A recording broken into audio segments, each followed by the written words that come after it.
Assalamualaikum warahmatullahi wabarakatuh. Selamat pagi pemirsa semuanya. Kembali lagi bersama saya Falhami di Warta Berita Indonesia yang akan menyampaikan berita-berita terupdate, tajam, dan terpercaya yang kami rangkum di seputar Warta Berita Indonesia pagi ini.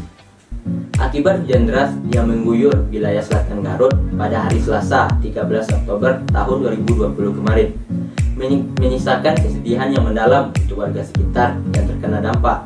Luapan air dari Sungai Cipalebu yang ada di wilayah tersebut telah menerjang dan menggenangi sejumlah perkampungan sehingga banyak sekali rumah yang terdampak. Berdasarkan hasil pendataan sementara, bencana banjir bandang tersebut tak sampai menimbulkan korban jiwa. Hanya saja jumlah kerugian materi yang diperkirakan akan sangat besar mengingat banyak barang-barang warga yang rusak bahkan terbawa arus.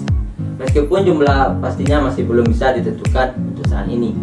Baik, untuk lebih jelasnya dan lebih mengetahui apa sih penyebab dari banjir bandang tersebut, marilah kita simak beberapa penjelasan dari narasumber di bawah ini. Berdasarkan berita tersebut, banjir dilaporkan pada pukul 06.00 WIB dan hujan telah terjadi sejak dini hari. Melalui pengolahan data tutupan awan diperoleh pada tanggal 30 September 2020 pada pukul 15.00 sampai dengan 23.00 UTC. Wilayah kejadian cukup banyak tertutup awan serta terlihat juga bahwa curah hujan terjadi masuk dalam kategori lebat. Bisa dilihat pada gambar tersebut bahwa di wilayah tersebut termasuk curah hujan termasuk kategori lebat. Bisa dilihat pada gambarnya wilayah tersebut sudah berwarna merah yang berarti kategorinya sudah termasuk lebat. Nah, untuk itu dilakukan identifikasi awan pada saat kejadian dengan metode subjektif dan objektif. Nah, agar diketahui dengan jelas proses pertumbuhan dan perkembangan awannya.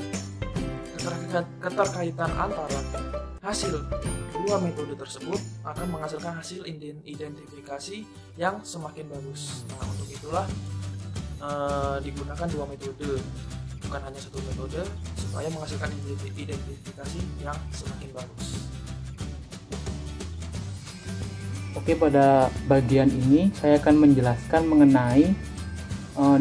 mengenai identifikasi secara subjektif dari dua kanal, yaitu kanal IR yang mana dia menunjukkan tingkat kecerahan kita lihat dari warnanya yang menggambarkan distribusi suhu, dan kemudian kanal WV yang menggambarkan adanya uap air, kandungan uap air dalam awan tersebut jika kita lihat dari kanal WV.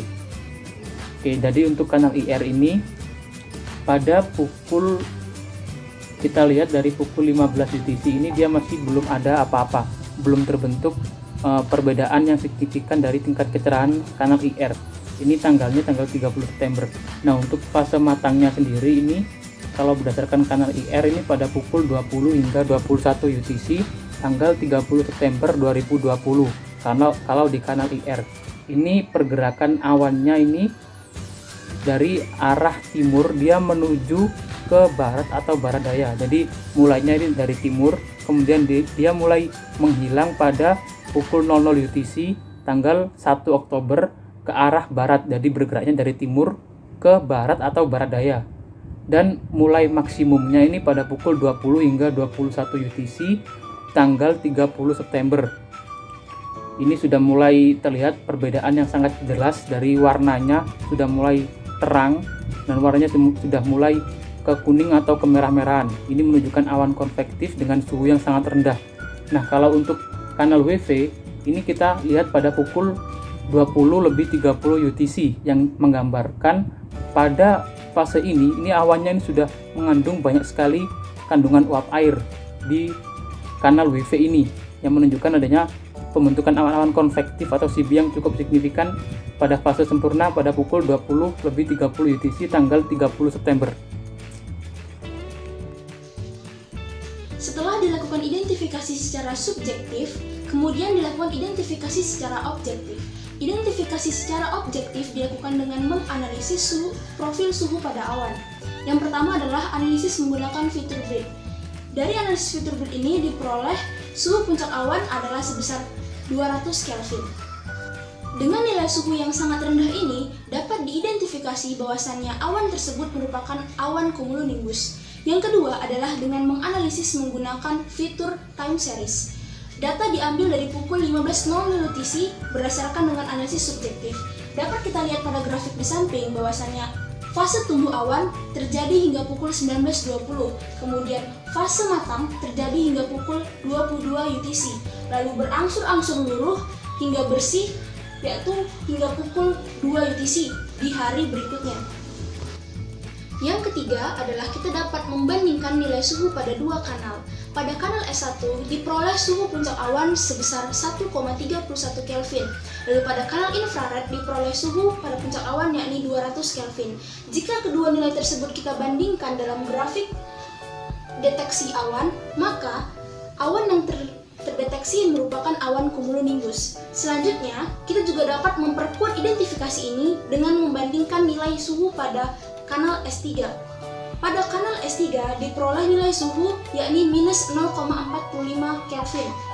Nilai suhu yang bernilai kurang dari atau sama dengan 2-3 Kelvin menunjukkan bahwasannya puncak awan mencapai pada lapisan tropopause. Selanjutnya juga, jika kita lihat pada kanal S1, kita dapat melihat bahwasannya suhu yang terbentuk kurang dari atau sama dengan 1-2 Kelvin, yang artinya awan ini memang benar-benar merupakan awan konvektif. Terakhir, dengan menggunakan fitur histogram, kita dapat mengetahui rata-rata suhu pada awan. Pada kejadian ini diperoleh bahwa rata-rata suhu pada awan yakni 213,65 Kelvin. Demikianlah analisis kondisi awan berdasarkan metode objektif. Baik, setelah mendengar penjelasan dari beberapa narasumber di atas, saya akan menyimpulkan berita pada pagi hari ini. Yang pertama itu, kejadian banjir bandang tersebut menyebabkan terputusnya jalur selatan Garut, Tasikmalaya. Hal ini disebabkan oleh hujan deras yang mengguyur wilayah tersebut. Yang kedua itu, hujan tersebut disebabkan oleh adanya awan cumulonimbus. Dan yang terakhir itu, identifikasi awan menggunakan metode subjektif dan objektif menunjukkan keterkaitan sehingga memperkuat hasil identifikasi.